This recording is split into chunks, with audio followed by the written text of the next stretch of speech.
Jadi saudara yang kekasih, kita mau dengar judul khotbah saya pada hari ini adalah Ini Aku, Utuslah Aku.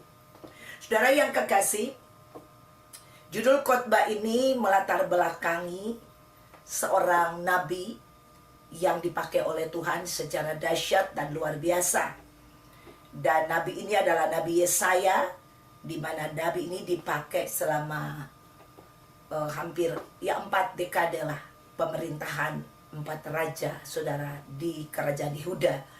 Dan dia dipakai sebagai nabi Tuhan untuk menyuarakan suara kenabian Tuhan, suara Tuhan kepada bangsa Yehuda yang di dalam kepemimpinan daripada beberapa raja ini hanya ada satu raja yang sungguh-sungguh sebenarnya mencari Tuhan, saudara yang kekasih. Dan akhirnya di akhir kepemimpinan dari seorang raja lah, Nabi Yesaya ini harus mati menjadi martir Tuhan. Saudara yang kekasih, mengikut Tuhan adalah keputusan. Mengikut Tuhan adalah panggilan. Dan mengikut Tuhan adalah satu kehormatan yang luar biasa. Dan mengikut Tuhan adalah seumur hidup kita. Saudara yang kekasih, banyak orang menyatakan pada waktu dia menerima Tuhan Yesus sebagai Tuhan dan Juru Selamat, menjadikan Yesus adalah Tuhannya. Kalau bicara Tuhan adalah penguasa tunggal. Harusnya kita ini harus sadar bahwa kita sudah terbeli. Terjual habis hidup kita. Hidup kita bukan milik lagi, tapi milik Tuhan kita, yaitu Tuhan. Tuhan itu artinya Lord, Tuhan. Pemilik kehidupan kita secara tunggal. Bukan kita lagi pemilik kehidupan kita, tetapi Tuhan. Seharusnya kita harus mengabdi kepada Tuhan kita, kepada Tuhan yang namanya Tuhan Yesus. Kalau kita sudah menjadikan dia sebagai Tuhan kita. Tapi banyak orang percaya bilang Tuhannya Tuhan Yesus, tapi dia tidak mengabdikan hidupnya sepenuhnya kepada Tuhannya. Saudara yang kekasih, di dalam pengabdian ini bukan hanya mengabdi 1-2 tahun, mengabdi Anda suka atau tidak suka. Tapi pengabdian di sini berbicara tentang kita ini telah menjadi propertinya Tuhan Yesus. Kita ini telah menjadi milik Tuhan Yesus yang dipergunakan olehnya seumur hidup kita. Sama seperti seorang prajurit, dia adalah milik daripada suatu negara. Dan kalau dia misalnya prajurit itu berada di Amerika, dia milik Amerika, saudara. Di usia berapapun dia, tidak masalah untuk bangsa ini. Kalau ada perang, diutus, saudara. Kita lihat perang barusan yang terjadi, perang di Iran, saudara, antara Iran dan Amerika, dan juga melibatkan Israel di sana. Ada begitu banyak prajurit Amerika yang gugur, yang mati. Mereka ada yang mati di usia 30 something, 40-an, ada yang mati di usia 20-an, baru menjadi prajurit, saudara. Tidak pandang bulu, saudara yang kekasih, pada waktu diutus, mereka cuman punya satu perkataan atau status statement, yaitu ini aku, utuslah aku. Mereka tidak punya hak atas hidup mereka. Saudara yang kekasih, harusnya anak-anak Tuhan demikian. Ini aku, utuslah aku adalah statement di mana waktu Nabi Yesaya ini dipanggil Tuhan dan dia berkata kepada Tuhan, ini aku, utuslah aku. Saudara, kalau kita belajar tentang kitab daripada kitab Yesaya ini kalau kita berbicara tentang kitab Yesaya itself, itu berbicara Injil di Perjanjian Lama. Kitab Injil di Perjanjian Lama, karena ini adalah kitab anugerah, ya, berbicara tentang anugerah Tuhan untuk bangsa yang bengkok, untuk bangsa yang tegar tengkuk, untuk bangsa yang mengkhianati Tuhan, untuk bangsa yang hidupnya tidak sesuai dengan apa yang jadi kehendak Tuhan. Dan di tengah-tengah bangsa yang seperti inilah Nabi Yesaya berdiri, saudara yang kekasih, dan tidak mudah, tetapi by the grace of God, anugerah Tuhan. Dan Nabi Yesaya ini juga, saudara, berbicara tentang nubuatan, di mana kitab ini juga berbicara tentang nubuatan tentang kelahiran Tuhan Yesus sebagai Mesias untuk bangsa ini. Jadi berbicara tentang anugerah dan berbicara tentang keselamatan di kitab Yesaya ini, dan berbicara tentang mewakili dunia yang sudah bengkok, yang sudah hancur. Di tengah-tengah dunia yang hancur, yang bengkok, saudara, disitulah Nabi Yesaya harus berdiri sebagai Nabi Allah. Demikian kehidupan kita, orang percaya. Saudara, di tengah-tengah dunia yang tidak keruan ini, dunia yang bengkok, dunia yang sedang menuju pada kebinasaan, kita harus berdiri sebagai nabi-nabi Tuhan, menyampaikan suara kebenaran Tuhan. Tentunya untuk menyampaikan suara kebenaran Tuhan, kita harus hidup di dalam kebenaran. Barulah kita bisa menyampaikan kebenaran firman Allah. Tidak mungkin seseorang menyampaikan sesuatu kalau dia tidak pernah mengalaminya. Saudara yang kekasih, untuk satu perusahaan pada waktu dia mengutus misalnya salesnya dia, ya salesnya dia utus keluar untuk memamerkan atau menjual produk-produk yang dia keluarkan dari perusahaan itu. Orang ini harus belajar dulu, harus ada dulu. Dia belajar tentang produk-produk apa yang akan dijual, dan dia belajar semua tentang teknik, bahkan tentang produk itu sendiri dia harus belajar. Bahkan ada banyak produk-produk yang harus dipakai dulu, saudara, baru bisa dipasarkan di luar. Jadi hasil dari pemakaian dulu baru bisa dipasarkan, saudara yang kekasih.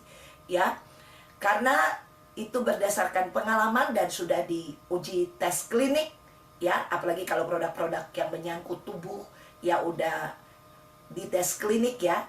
Untuk itu makanya ibu-ibu kalau beli produk-produk yang berhubungan dengan tubuh sekaligus, ya, harus lihat dulu nih produk apa udah dites uji klinik atau belum. Karena ada banyak produk-produk yang akhirnya menghancurkan, ya, bukan membuat baik tapi menghancurkan.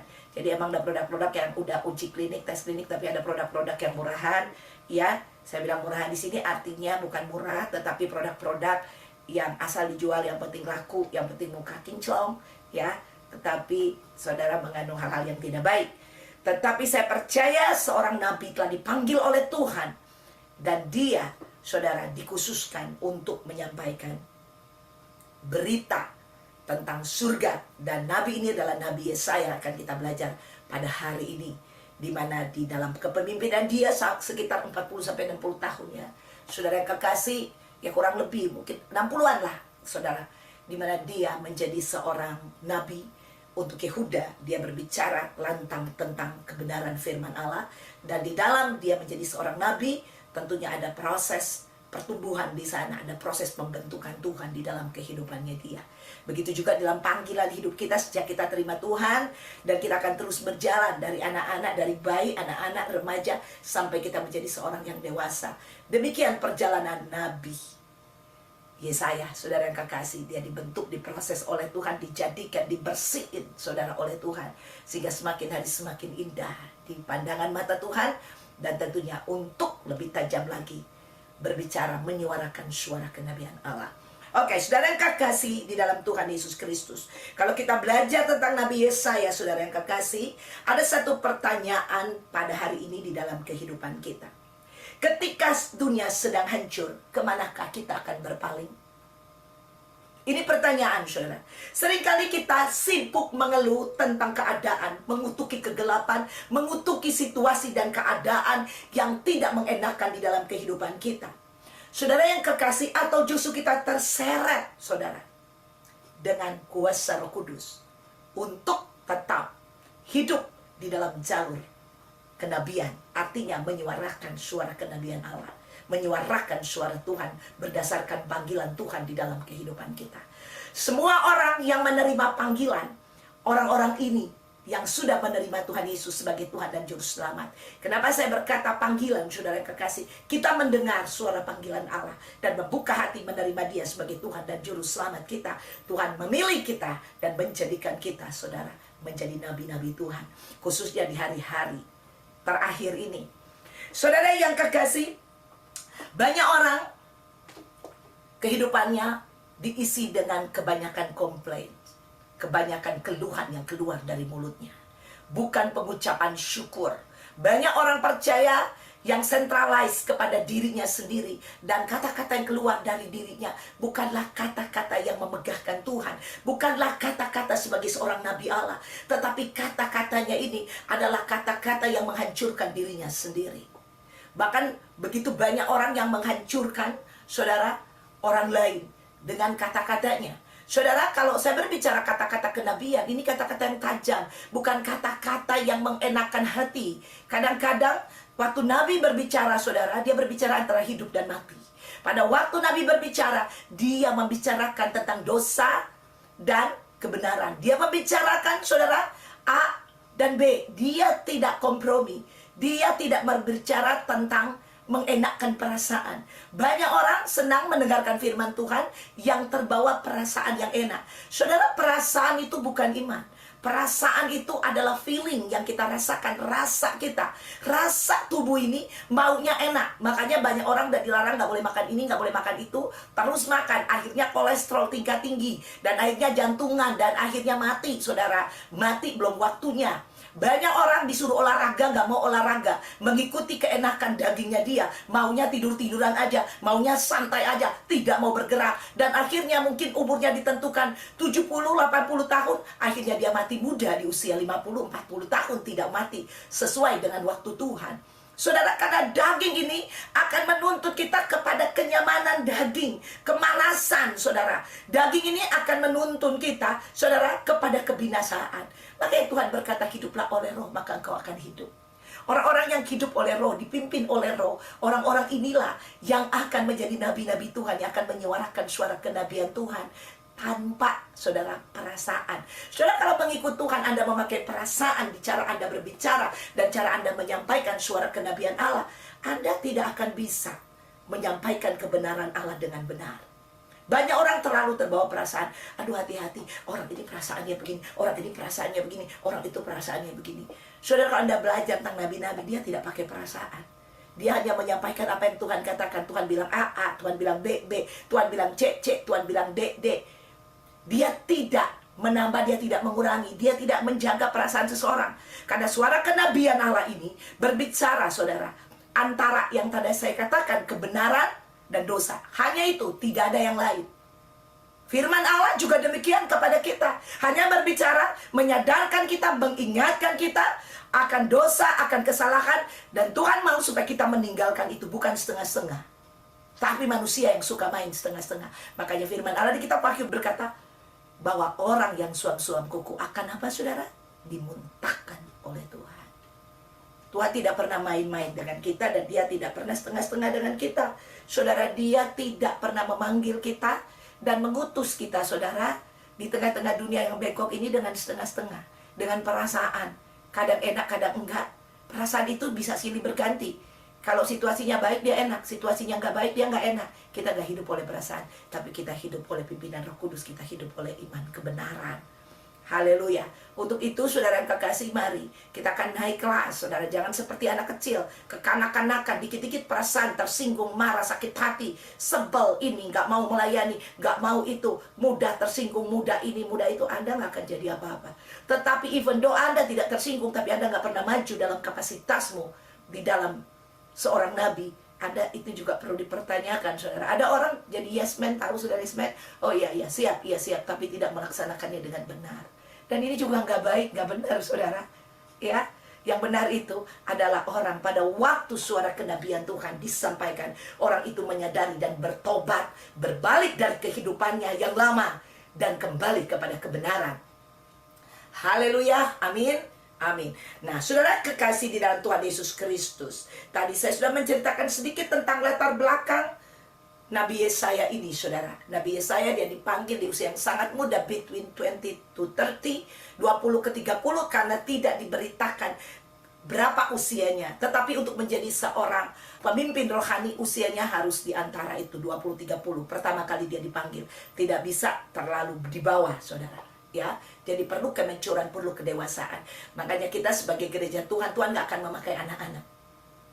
Tuhan tidak pakai anak-anak, tapi Tuhan akan pakai orang-orang yang sudah dewasa di dalam Tuhan untuk menjadi nabi Allah. Ada amin, amin.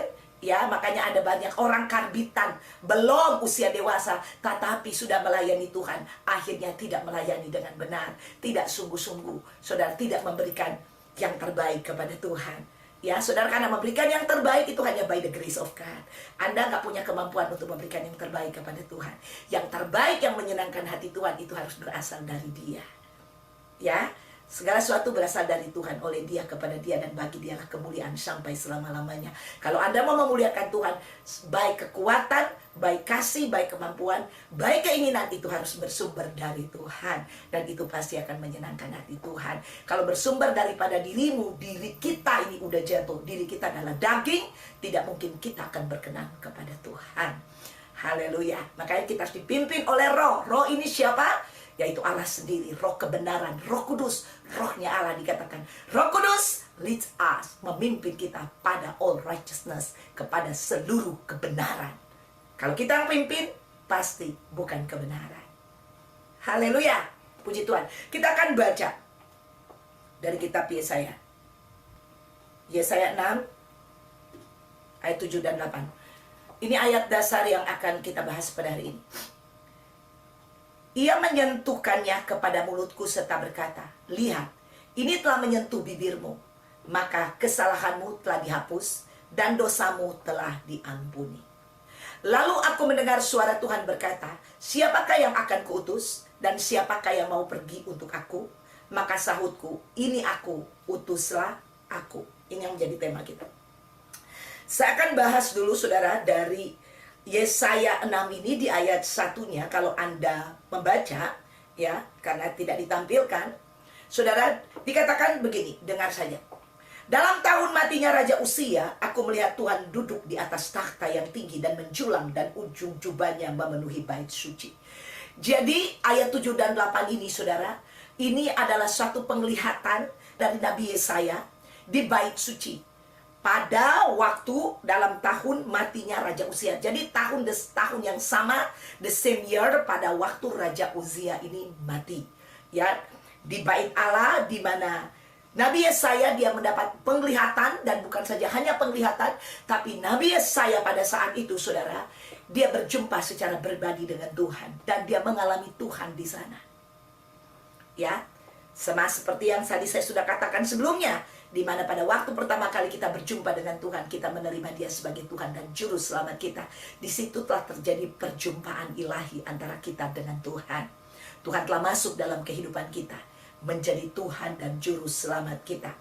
Kalau kita belajar dari kisah Raja Uzia, saudara, Raja Uzia ini adalah simbol dari stabilitas, di mana selama kepemimpinannya terhadap bangsa Yehuda, dia memerintah selama 52 tahun, dan di bawah kepemimpinannya ekonomi daripada bangsa Yehuda itu meroket. Dan kita lihat militernya juga menjadi sangat powerful, sangat kuat. Tetapi ketika Uzia mati, saudara yang kekasih, fondasi bangsa ini pun ikut runtuh. Dan kalau kita belajar dari Raja Uzia ini pertama-tama dia menjadi raja. Dia adalah seorang raja yang takut akan Tuhan, yang cinta Tuhan, dan seorang raja yang luar biasa dipakai oleh Tuhan, karena kehidupannya dia dengan Tuhan menjadi satu kehidupan yang harmonis, kehidupan yang menyenangkan hati Tuhan. Tetapi pada waktu kerajaannya semakin kuat dan semakin kokoh, kesombongan masuk ke dalam Raja Uzia. Dan akhirnya saudara, dia sudah tidak memandang enteng lagi imam-imam. Imam-imam ini berbicara tentang hamba-hamba Tuhan, saudara. Ya, saudara yang kekasih, hati-hati, saudara. Di dalam kehidupan ini ada banyak imam-imam yang Tuhan taruh di dalam kehidupan kita. Saudara, ada hamba-hamba Tuhan yang Tuhan taruh dalam kehidupan kita untuk menegur, untuk mengingatkan kita, untuk mengayomi kita. Tetapi ada banyak orang-orang pada waktu diayomi, pada waktu diajarkan, dididik, pada waktu ditegur, diberitahu, bukannya menerima tapi melawan. Excuse, saudara. Dan banyak orang dia mau bertahan, berdiri dengan keegoisan, kesombongannya dia. Ini yang terjadi di Raja Uzia. Raja Uzia seorang raja, pemimpin kerajaan Yehuda. Dia adalah orang nomor 1 di kerajaan Yehuda. Tetapi saudara yang kekasih, apa yang terjadi? Kematian dia disebabkan oleh karena dia, saudara yang kekasih, dia tidak menerima ya nasihat dari imam-imam. Malahan saudara, sebaliknya, ya, sebaliknya saudara, dia berlawanan dengan imam-imam ini, saudara. Dan apa yang terjadi? Dan akhirnya dia mendapat kusta. Hati-hati, saudara, apa yang kita tabur, kita tuai, ya. Dan dia mendapat kusta. Dan pada waktu dia sakit kusta, dia tidak bisa memerintah lagi sebagai raja, karena orang kusta tidak mungkin bisa memerintah jadi raja. Tetapi posisi raja tetap ada, saudara. Dan akhirnya dia diasingkan. Pada waktu dia diasingkan, dan akhirnya dia mati di pengasingan dengan penyakit kustanya. Mengerikan nggak? Sangat mengerikan sekali, saudara. Hati-hati, ya. Saudara, kalau Tuhan lewat hambanya berbicara tentang kebenaran dan menasihati Anda, ya, menasihati kita, mari kita dengar. Mari kita bertobat. Mari kita berbalik kepada Tuhan. Ya, jangan berdiri tegar dengan kesombongan kita. Kesombongan akan menghancurkan kita. Kesombongan akan menjatuhkan kita. Ingat, Lucifer itu sombong dijatuhkan oleh Tuhan. Baru punya keinginan aja sombong udah dilemparkan ke surga. Baru punya keinginan, belum bertindak. Banyak orang udah langsung bertindak, saudara, dengan keangkuhan dan kesombongannya. Terkadang kita udah tahu ini salah, tapi kita tetap bela diri. Saudara, kalau salah, akui aja kesalahanmu. Anda tidak mati dengan mengakuinya. Malah Anda rendah hati. Dan Tuhan senang dengan orang-orang yang rendah hati. Artinya orang-orang yang mengakui bahwa Tuhan, aku salah, aku mau berbalik, aku mau bertobat. Tapi banyak orang tetap berdiri dengan kesombongannya, tetap berdiri dengan keangkuhannya. Dan akhirnya, saudara, ujung-ujungnya seperti Raja Uzia ini mati, saudara. Saudara yang kekasih di dalam Tuhan Yesus Kristus, pesan pertama yang kita dapat pada waktu Nabi Yesaya dipanggil, kita kembali kepada ayat 7 dulu. Kita lihat ayat 7 ini. Ia menyentuhkannya kepada mulutku serta berkata, ia ini di sini Tuhan, pada waktu dia berada di bait Allah, lihat, ini telah menyentuh bibirmu, maka kesalahanmu telah dihapus dan dosamu telah diampuni. Saudara, kalau kita lihat di ayat 1, di mana Nabi Yesaya ini dia berada di bait Allah, saudara, dan dia melihat Tuhan di sana. Dan akhirnya Tuhan beracara dengan dia. Dia berada di bait Allah. Saudara yang kekasih, kehidupan orang percaya untuk mengikut Tuhan, kita harus ada di lingkungan orang-orang benar. Ada amin? Ya, ini berbicara di lingkungan orang benar, sehingga kita bisa diubahkan oleh Tuhan. Berada di bait Allah, berbicara tentang apa? Dia berada di hadirat Tuhan. Kehidupan orang benar harus ada di hadirat Tuhan. Dan ini juga berbicara, saudara yang kekasih, pada waktu Tuhan memanggil Nabi Yesaya, ini berbicara juga mengenai pada waktu Nabi Yesaya membuka hati kepada Tuhan. Di situ Tuhan memakai dia. Saudara, berbicara tentang Nabi Yesaya pada waktu dia berjumpa dengan Tuhan di sini. Saudara, ini berbicara tentang perjumpaan ilahi. Tuhan mau di dalam kehidupan kita harus ada perjumpaan ilahi setiap waktu, setiap saat dalam kehidupan kita. Gak bisa tidak. Perjumpaan dengan Allah itu bukan hanya once, whole your life, no. Tetapi setiap hari di dalam kehidupan kita. Makanya Tuhan berkata, renungkanlah firman-Ku siang dan malam. Ini berbicara daily life. Ini berbicara satu hubungan yang intim dengan Allah. Kalau kita meditasi, di pikiran kita hanya ada Allah. Ini berbicara ada satu hubungan yang harmonis. Ada satu hubungan yang indah. Di sana berbicara ada satu kepercayaan yang mutlak. Karena hanya Tuhan yang ada di pikiran kita. Hanya Tuhan yang ada di hati kita. Ini berbicara ada satu keintiman yang dahsyat, yang luar biasa. Ini berbicara seseorang yang jatuh hati kepada Tuhan. Seseorang yang menaruh dirinya di hadapan hadirat Allah. Dia menaruh posisinya di atas segalanya dalam kepentingan kehidupannya dia. Sudah, kalau Anda berpikir apa yang di pikiran Anda itu setiap hari, itulah yang menjadi utama di dalam hidupmu. Itulah yang terutama di dalam hidupmu. Yang Anda pikirkan siapa dalam hidupmu. Merenungkan firman Tuhan siang dan malam, itu ada di dalam kehidupan kita. Banyak orang seperti ini aja, saudara. Datang ke kebaktian, tapi tidak fokus, saudara. Pikirannya melayang. Ya, tidak fokus, saudara yang kekasih. Saudara, Tuhan tahu isi hatimu. Tuhan tahu keberadaanmu. Tuhan tahu Anda sedang melakukan apa saat ini. Anda ingat, saudara yang kekasih, pada waktu Paulus menyampaikan kebenaran firman Tuhan, ya, udah berjam-jam, dan seseorang yang tidur akhirnya jatuh dan mati. Saudara ingat, saudara yang kekasih, karena tidak menghargai kebenaran firman Allah. Banyak hari-hari ini, saudara, ya, gereja Tuhan, anak-anak Tuhan yang telah dipanggil menjadi Allah Tuhan, tetapi kehidupannya, kehidupan kematian, berjalan seperti tanpa dipimpin oleh roh, dipimpin oleh kedagingan yang menuju kepada kebinasaan. Setiap hari bukan mengalami kebenaran, mengalami kemenangan, tapi yang dialami hanyalah kematian demi kematian. Menjadi orang yang tidak bergairah lagi di dalam Tuhan. Menjadi orang yang tidak punya hubungan yang intim lagi dengan Tuhan. Kehidupannya hanyalah kehidupan yang mati, bukan kehidupan yang hidup. Kalau kehidupan yang hidup adalah kehidupan yang bergerak, kehidupan yang berjalan, kehidupan yang menggairahkan, kehidupan yang bersama dengan Tuhan. Ada amin? Tapi mati berbicara, kita tidak punya relasi lagi. Pada waktu seseorang mati meninggalkan kita, kita tidak punya relasi lagi dengan dia karena dia sudah mati, sudah terpisah dengan kita. Betul? Mau orang tuamu yang paling engkau kasihi, siapapun yang terdekat dengan Anda, pada waktu dia mati, dia dikuburkan, Anda tidak punya relasi lagi dengan dia. Berhenti relasinya. Banyak orang Kristen berjalan di dalam dunia ini, tetapi berjalan di dalam kematian, tidak punya lagi relasi hubungan dengan Tuhan. Saudara yang kekasih, yang Tuhan mau kita mempunyai satu kehidupan dengan Tuhan. Kalau berbicara kehidupan, berbicara ada relasi. Betul? Anda bangun pagi hari, Anda punya relasi. Relasi dengan keadaan di kamar Anda, at least. Ya, Anda berhubungan dengan tempat tidurmu. Benar? Anda berhubungan dengan orang yang ada dalam rumah. Anda berhubungan di luar sana. Saudara yang kekasih di dalam Tuhan Yesus Kristus, kita dipanggil oleh Tuhan. Dan kita telah menjawab panggilannya. Seperti Nabi Yesaya, dia telah menjawab panggilan Tuhan. Dan pesan pertama yang Tuhan lakukan buat Nabi Yesaya, saudara yang kekasih. Kita lihat di ayat 8. Lalu aku mendengar suara Tuhan berkata. Saudara, harus mendengar suara Tuhan. Ada amin? Banyak gereja Tuhan, telinganya tuli. Tidak lagi mendengar suara Tuhan. Yang dia dengar hanya suara dirinya sendiri.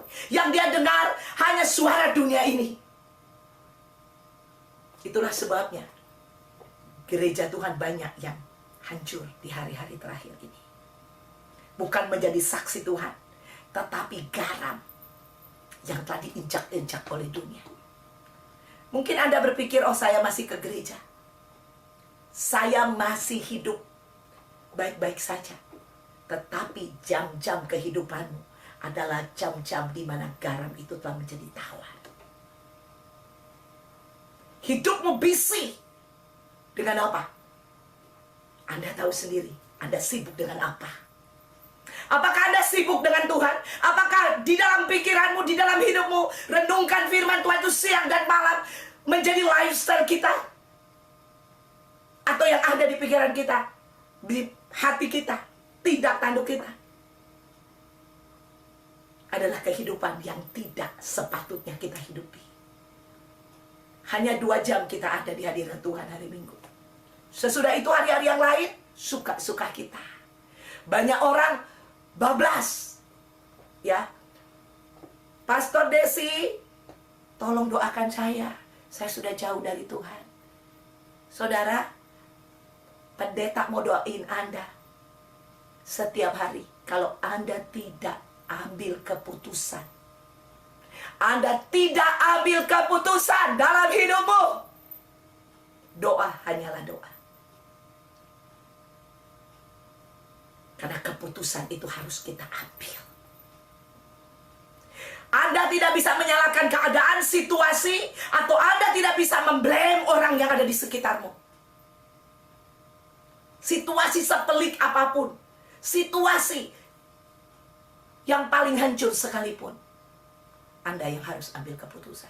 Anak yang hilang di luar sana, sudah makan makanan babi, hidupnya sudah hancur. Hidupnya sudah ada di titik terendah dalam hidupnya. Tuhan tidak pergi dan cari dia dan bawa dia dan gendong dia bawa pulang. No. No. Dia harus mengambil keputusan untuk kembali ke rumah bapaknya. Ada amin. Saudara yang kekasih, mendengar suara Tuhan ini penting sekali dalam hidup kita. Nabi Yesaya, dia mendengar suara Tuhan. Di mana? Di bait Allah.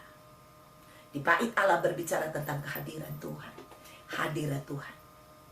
Saudara yang kekasih, kalau Anda ada di hadirat Tuhan setiap hari, kita ada di hadirat Tuhan, kita akan mendengarkan suara Tuhan. Banyak orang di gereja datang mendengarkan firman Tuhan. Tapi firman Tuhan, saudara, bukan firman Tuhan yang rema, tapi logos. Tahu logos? Logos itu cuman mendengarkan tapi tidak ada kuasa. Anda tidak dengar suara Tuhan. Cuma dengar Pastor Desi berkhotbah firman Tuhan, tapi Anda tidak dengar suara Tuhan. Demikian setiap hari dalam hidup kita. Kita tidak mendengarkan suara Tuhan, hanya baca firman yang logos. Firman itu tidak pernah menjadi kenyataan dalam hidup kita. Karena kita tidak mendengar suara Tuhan.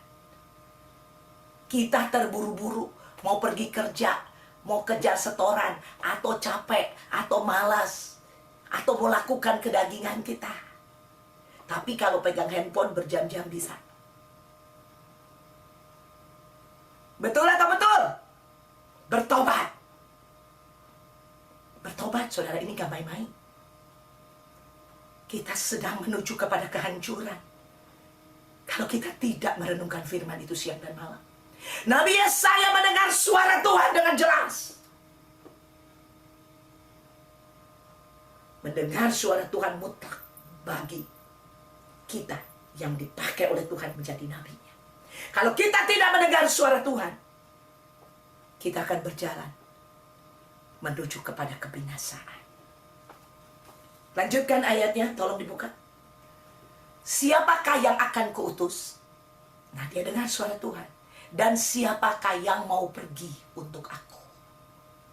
Saudara yang kekasih, kita lihat ini. Ya, dikatakan, siapakah yang akan aku utus? Dan siapakah yang mau pergi untuk aku? Perhatikan, saudara yang kekasih. Dia dengar suara. Siapakah yang akan kuutus?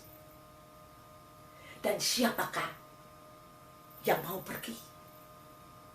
Saudara, waktu Nabi Yesaya mendengar suara Tuhan, dia melihat kemampuan dirinya. Waduh, dia ketakutan, saudara. Dia ketakutan. Orang pada waktu dia berada di hadirat Tuhan, ini berbicara apa, saudara? Pada waktu dia mendengarkan suara Tuhan, dia tersungkur di kaki Tuhan. Nabi Yesaya ini tersungkur di kaki Tuhan. Dia merasa dia gak layak. Dia gak layak berhadapan dengan Tuhan. Dia merasa dia kotor. Dia merasa dia punya mulut ini yang akan dipakai oleh Tuhan adalah mulut yang najis.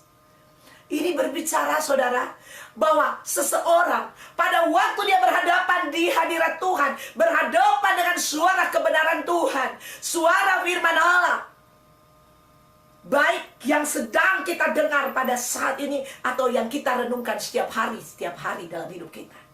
Anda sedang berhadapan dengan Tuhan. Dan Nabi Yesaya merasa dirinya tidak ada apa-apanya. Merasa dia nothing. Merasa dia najis. Merasa dia kotor. Merasa dia tidak mampu. Tapi kita zaman sekarang ditegur ketawa-tawa, saudara. Ya, kalau dikasih tahu, kamu ini gak pernah baca firman Tuhan ya? Iya, Pastor. Iya, habis capek sih. Saudara, kita udah gak respectful lagi sama Allah. Karena yang Anda dengar bukan suara Tuhan. Yang Anda dengar hanyalah firman Tuhan yang logos. Hanya sampai dibaca. Tidak sampai di hatimu. Tidak sampai di perenungan. Tidak sampai dipikirkan. Cuma berlalu begitu aja. Dan Anda anggap enteng. Anda anggap enteng. Anda tidak punya hubungan dengan Allah. Tuhan tidak berbicara lagi kepada Anda. Atau Tuhan berbicara, tapi Anda tidak mendengarkan suara Tuhan. Kalau Anda baca firman Tuhan, saudara, bangsa Israel pada waktu mereka di dalam kejatuhan, dalam kegelapan, mereka tidak mendengarkan suara Tuhan lagi. Tuhan tidak berbicara kepada bangsa ini lagi. Saudara yang kekasih, kita anggap sepele. Kita gak punya hubungan dengan intim dengan Allah. Kita anggap sepele. Kita gak dengar suara Tuhan lagi. Kita anggap sepele. Tapi kita tetap melayani Tuhan. Saudara, melayani Tuhan itu harus lahir dari hati dan pikiran yang merenungkan firman siang dan malam. Harus lahir dari satu hubungan yang punya kualitas. nggak bisa sembarangan. Ada amin? Tapi kita udah sembarangan aja. Suka-suka kita. Datang suka-suka kita. Ya, tidak ada penghargaan sama Tuhan. Suka-suka kita. Mau-maunya kita. Saudara yang kekasih. Tapi Tuhan berkata, siapakah yang akan aku utus? Siapa yang mau? Dia tidak memaksa. Siapa yang mau? Siapa yang akan aku utus? Ada amin. Tuhan tidak pernah memaksa kehendaknya jadi kepada kita. Tapi tawaran itu datang kepada kita. Hari ini, saudara, kalau kau mau berbalik. Seperti Nabi Yesaya. Dia menerima anugerah Allah. Anugerah itu apa sih? Anugerah itu adalah kemampuan Allah yang bekerja di dalam diri kita. Kita tidak mampu, tapi ada anugerah. Tapi butuh pertama mendengarkan suaranya. Yang kedua, Tuhan tawarkan, kamu mau apa enggak? Dan apa yang saya katakan? Buka ayat ini. Siapakah yang mau pergi untuk aku? Maka sahutku, ini aku, utuslah aku. Amin. Banyak orang berkata, Tuhan, ini aku, utuslah aku. Saudara, ada lagu yang saya suka banget, lagu ini ya. Lagu ini. Yang Tuhan, ini tugas kami, beri keberanian bagi kami. Taruhlah roh yang rela melayani dan menyenangkan hati Tuhan, itu yang kuingini. Ya, mungkin Anda suka lagu ini, tapi Anda atau kita tidak menerjemahkan itu dalam bahasa kehidupan kita.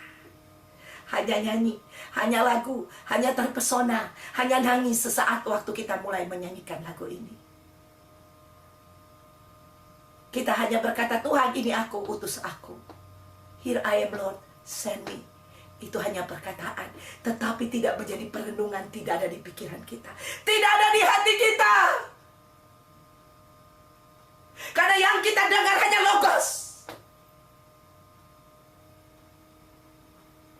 tidak rema.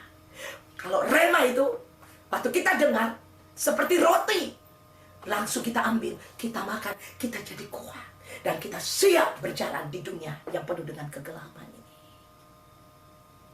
Bukan logos. Logos itu cuma dengar, tapi tidak pernah berbuah. Makanya Tuhan bilang apa, saudara? Dari buahnya lah engkau dikenal. Ini berbicara udah rema, sudah terjadi, sudah menghasilkan buah. Ada amin. Demikian Nabi Yesaya, saudara. Kepemimpinannya di 4 raja. Dan kalau kita lihat, saudara, di mana Nabi Yesaya, dia dipakai secara luar biasa oleh Tuhan untuk menyampaikan suara kenabian Tuhan, generasi ke generasi. Saudara yang kekasih, seharusnya kita hidup. Pada waktu kita muda, kita hidup untuk Tuhan. Pada waktu kita menikah, kita hidup untuk Tuhan. Pada waktu anak-anak kita masih kecil, kita hidup untuk Tuhan. Pada waktu anak-anak kita sudah dewasa, kita tetap hidup untuk Tuhan. Bahkan sampai anak-anak kita sudah menikah, punya anak lagi, kita tetap hidup untuk Tuhan. Generasi demi generasi. Bahkan Nabi Yesaya, dia mati, saudara. Tadi saya sudah katakan, dia mati, saudara. Dia mati martir bagi Tuhan. Dia dibunuh demi untuk kebenaran Injil. Pemberitaan suara kenabian. Makanya saya bilang Yesaya, kitab Yesaya ini adalah kitab Injil di Perjanjian Lama. Dia martir bagi Tuhan. Ada amin? Harusnya hidup kita kayak gitu. Generasi demi generasi kita tetap berbuah untuk kerajaan Allah. Tetapi hidup kita seperti apa? Kalau Anda renungkan, waduh, saya dipanggil di usia udah tua. Waktu saya single dulu, belum kawin, saya nggak sempat melayani Tuhan. Saya belum melayani Tuhan karena saya belum lahir baru, saya udah belum mengenal Tuhan. Karena ada situasi dan keadaan. Seharusnya kalau Anda dipanggil di situasi setelah Anda menikah, harusnya Anda double gandakan itu untuk kerajaan surga. Bukan Anda main-main. Sudah ada begitu banyak waktu yang terbuang di belakangmu. Amin. Ada banyak orang dipanggil di usia tua, tetap juga main-main. Tidak sungguh-sungguh. Tidak hidup sebagai nabi Tuhan. Saudara, sebagai nabi Tuhan, kita diutus oleh Tuhan untuk memberitakan Injil kerajaan surga. Ada amin? Kita dipanggil oleh Tuhan untuk menjadi saksi Tuhan, untuk berbicara kebenaran. Dan kebenaran itu sudah ada di sini dan di sini kita. Gak mungkin Anda mau berbicara A, gak ada di sini, gak ada di sini. Gak mungkin. Dan itu bukan hanya perkataan, tapi Nabi Yesaya selama 4 pemerintahan, dia benar-benar hidup di dalam Tuhan dan menyampaikan kebenaran. Ada amin? Orang kalau terus-menerus hidup di dalam kebenaran, saudara, dan pada ujung-ujungnya dia tidak takut kehilangan nyawanya. Tapi banyak orang, jangankan kehilangan nyawa, kehilangan waktu, kehilangan duit, dia udah takut. Udah ngitung semua. Kehilangan kenyamanan aja gak mau. Kehilangan hubungan dengan Tuhan aja kita cuek. Bagaimana mau rela mati? Gak mungkin. Kalau Anda belajar rasul-rasul, mereka telah meninggalkan segala sesuatu. Dan kalau Anda belajar tentang Nabi Yesaya, dia menikah, saudara. Istrinya juga nabi. Ada amin? Suami istri dipanggil untuk menjadi nabi dan nabiya. Ada amin? Makanya yang belum menikah, cari pasangan yang di dalam Tuhan, yang cinta Tuhan, yang mengasihi Tuhan, sehingga bisa menjadi nabi dan nabiya, melayani Tuhan. Ya, bukan, wah, si ini lebih kuat dari saya. Seorang nabi, sebagai kepala keluarga, dia adalah nabi di dalam keluarga. Ya, tapi kalau nabi rohaninya mencek istrinya lebih hebat, rohaninya bagaimana mau pimpin? Pengetahuannya aja istrinya lebih oke. Terus dia mau pimpin gitu. Untuk itu saudara yang kekasih, kalau ada istri-istri sedang berdoa buat suaminya, berdoa sehingga sungguh-sungguh suamimu bisa jadi imam dan nabi dalam rumah tangga. Seorang nabi harus berpengetahuan. Ada amin? Gak bisa tidak. Seorang nabi harus punya pengalaman pribadi dengan Allah. Gak bisa tidak. Harus. Ada amin, saudara kekasih? Haleluya. Saudara yang kekasih. Dan semua ini bisa dilakukan. Bukan tidak. Semua bisa. Karena kita hidup by the grace of God. Kita hidup karena anugerah Tuhan. Apa itu anugerah Tuhan? Kemampuan Allah yang bekerja di dalam kita, yang kita tidak bisa lakukan. Tapi Allah melakukannya buat kita. Kita diselamatkan bukan kemampuan kita, tapi Allah. Ada firman Allah berkata, baik keinginan, ya, kemauan, dan pekerjaan, Allah lah yang melakukannya di dalam kita. Berarti kalau Allah yang melakukan, semua bisa atau enggak? Bisa. Problemnya, kenapa seperti itu? Misalnya dalam rumah tangga, kenapa si istri lebih kuat? Atau kenapa si suami lebih kuat? Si istri dan suami harusnya berjalan seimbang. Namanya suami istri. Istri penolong kepada suami. Nah, kalau mau ditolong juga istrinya nggak punya pengetahuan, mau tolong apa? Kalau Anda mau ke kota A, Anda nggak tahu, si suami nggak tahu ke kota A, istri juga nggak tahu, ya nyasar dua-dua. Benar? Tapi harusnya Tuhan bilang, carilah pasangan yang sepadan, seimbang. Artinya dua-dua bertumbuh hebat di dalam Tuhan. Dua-dua menjadi nabi dan nabi Allah di hari-hari terakhir ini. Sehingga akan melahirkan generasi demi generasi yang takut dan cinta akan Tuhan, yang hidupnya juga akan pergi ke generasi di bawah dia dengan hidup sesuai apa yang dia lihat orang tuanya. Jadi, ada amin. Haleluya. Saudara yang kekasih, kita akan lihat Matius 20-28 ayat penuh. Sama seperti anak manusia datang bukan untuk dilayani, melainkan untuk melayani dan untuk memberikan nyawanya menjadi tebusan bagi banyak orang. Saudara yang kekasih, Matius 20:28 ini menegaskan tentang diri Tuhan, di mana dia datang ke dunia ini adalah untuk melayani, bukan untuk dilayani. Dia berkata kepada Bapa, ini aku Bapa, utuslah aku. Dan dia melepaskan semua haknya. Pada waktu dia menuntaskan panggilan Allah dan dia menuntaskan misi ilahinya atau vision yang sudah Allah berikan dalam kehidupan dia sebagai manusia, yaitu Yesus Kristus. Dia naik di atas Kalvari, dia tuntaskan itu semua. Dia bilang, it is finished. It is complex. Artinya, tidak ada satupun yang dia tidak tuntaskan. Semua berjalan sesuai dengan order dari surga. Saudara yang kekasih, mari.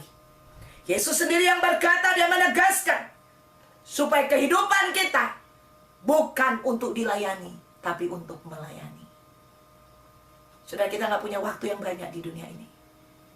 Mari kita hidup sesuai dengan panggilan Tuhan dalam hidupku dan hidupmu. Katakan kepada Tuhan hari ini aku Tuhan, utuslah aku. Seperti Yesaya telah memberikan dirinya untuk dipakai oleh Tuhan di generasi demi generasi. Dan saya percaya saudara, Tuhan mau pakai kita. Yang lama sudah berlalu, kita tidak bisa pergi ke yang lama dan mengubah semua yang ada di belakang kita. Tapi kita bisa melipat gandakan hari ini apa yang telah terbuang di belakang kita. Kita dapat melipat gandakan. Cara melipat gandakan saudara, mari bilang sama Tuhan, ini aku Tuhan, utuslah aku. Dan bukan hanya sekedar kata-kata, tetapi kita mulai mendengar suara Tuhan dan mengalami Tuhan di dalam kehidupan kita. Dan kita mulai menjadi alatnya. Terus, dan Tuhan akan membentuk kita, melepaskan dosa-dosa, melepaskan belenggu. Pada waktu kita mulai ada berhubungan dengan Allah, dia mulai membersihkan kita dan menjadikan kita. Dibilang ranting yang berbuah, ya, dibersihkannya sehingga dia semakin berbuah. Tapi kalau ranting yang tidak berbuah, tidak ditulis di Alkitab. Tapi ranting yang berbuah, Tuhan bersihkan semakin berbuah.